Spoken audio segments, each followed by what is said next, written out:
Assalamualaikum warahmatullahi wabarakatuh. Baiklah, dengan saya Faiza Uhtirianda.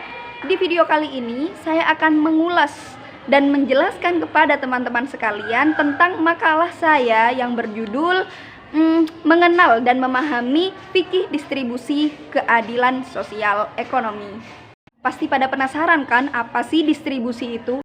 Apa sih tujuan dari fikih distribusi sendiri?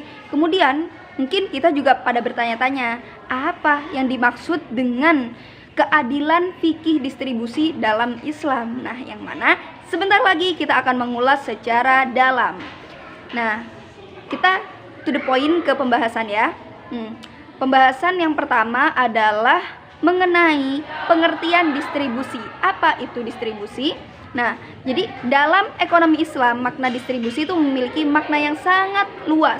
Nah, yang mana makna tersebut ada pada sistem ekonomi kapitalis dan sosialis. Nah, dalam pembahasannya, Islam mencakup pengaturan kepemilikan unsur-unsur produksi dan sumber-sumber kekayaan. Nah, di mana Islam memperoleh kepemilikan umum dan kepemilikan khusus yang meletakkan bagi masing-masing diri keduanya kaidah-kaidah untuk mendapatkan dan mempergunakan dan dalam kaidah-kaidah untuk warisan, hibah, wasiat dan lain sebagainya. Nah, sebagaimana ekonomi itu juga memiliki unsur-unsur produksi maupun antara individu masyarakat dan kelompok-kelompok seperti itu. Nah, kemudian yang dimaksud dengan sumber-sumber produksi adalah seperti yang kita ketahui, tanah, kemudian bahan-bahan mentah, alat-alat dan mesin yang dibutuhkan untuk memproduksi beragam komoditas dan lain sebagainya. Itulah sedikit penjelasan tentang pengertian daripada distribusi. Kemudian distribusi dan tujuannya dalam Islam apa sih? Nah, poin yang akan kita bahas selanjutnya yaitu tujuan distribusi dalam Islam. Prinsip utama yang menentukan dalam distribusi atau kekayaan ialah keadilan dan kasih sayang tujuan pendistribusi. Nah, yang mana ini dibagi menjadi dua. Yang pertama adalah agar kekayaan tidak menumpuk pada segolongan kecil masyarakat, tetapi selalu beredar dalam masyarakat.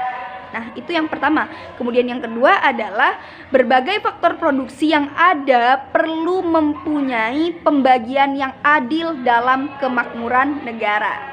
Nah, bisa dapat dibedakan ya di antara keduanya ini.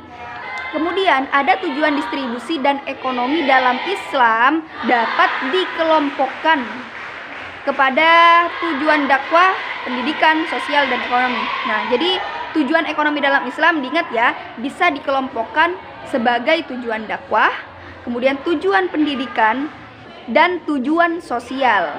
Nah, itulah beberapa tujuan-tujuan yang dicondongkan kepada dalam distribusi Islam.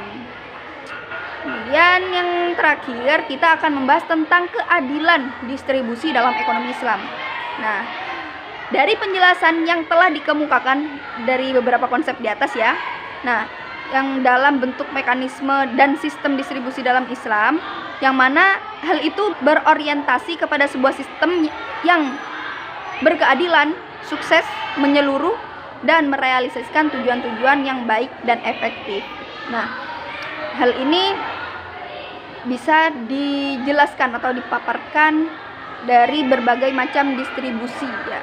Ada distribusi pendapatan, kemudian juga ada distribusi pendapatan dalam rumah tangga, kemudian yang terakhir ada distribusi pendapatan dalam negara.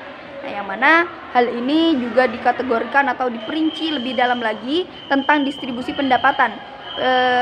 Distribusi pendapatan itu juga memiliki proses redistribusi yang mana mengamini banyak hal yang berkaitan dengan moral, endogeneti, signifikan, dan batasan-batasan tertentu. Nah, diantaranya sebagaimana utilitarianisme promosikan graces God of graces dengan good atau utility.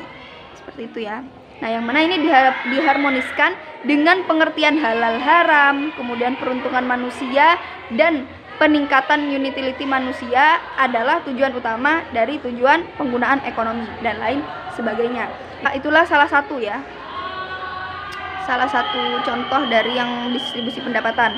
Kemudian contoh dari distribusi pendapatan dalam rumah tangga. Nah, jadi distribusi pendapatan yang dalam rumah tangga ini sangat berkaitan ya dengan terminologi sodaqoh. Nah, sedangkan pengertian sodaqoh di sini bukan berarti sedekah dalam konteks pengertian bahasa Indonesia, bukan. Nah, karena sodaqoh dalam konteks terminologi Al-Quran dapat dipahami dalam aspek, yaitu yang pertama instrumen sodaqoh wajibah, kemudian yang kedua instrumen sodaqoh nafilah. Sodaqoh wajib yang dimaksud di sini adalah wajib dan khusus dikenakan bagi orang muslim. Nah, kemudian jika sodaqoh nafilah sunnah dan khusus dikenakan bagi orang muslim. Kemudian yang ketiga adalah instrumen term head atau hudud, artinya di sini adalah hukuman. Nah, itulah adalah beberapa pembagian daripada terminologi sodaqoh.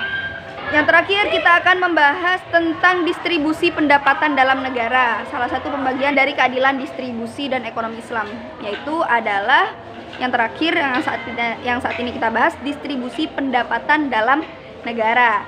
Nah, jadi prinsip-prinsip ekonomi yang dibangun di atas nilai moral Islam mencanangkan kepentingan distribusi pendapatan secara adil. Jadi para sarjana muslim banyak membicarakan objektivitas perekonomian berbasis Islam pada level negara, terkait dengan diantaranya penjaminan level minimum kehidupan bangsa bagi mereka yang berpendapat di bawah kemampuan.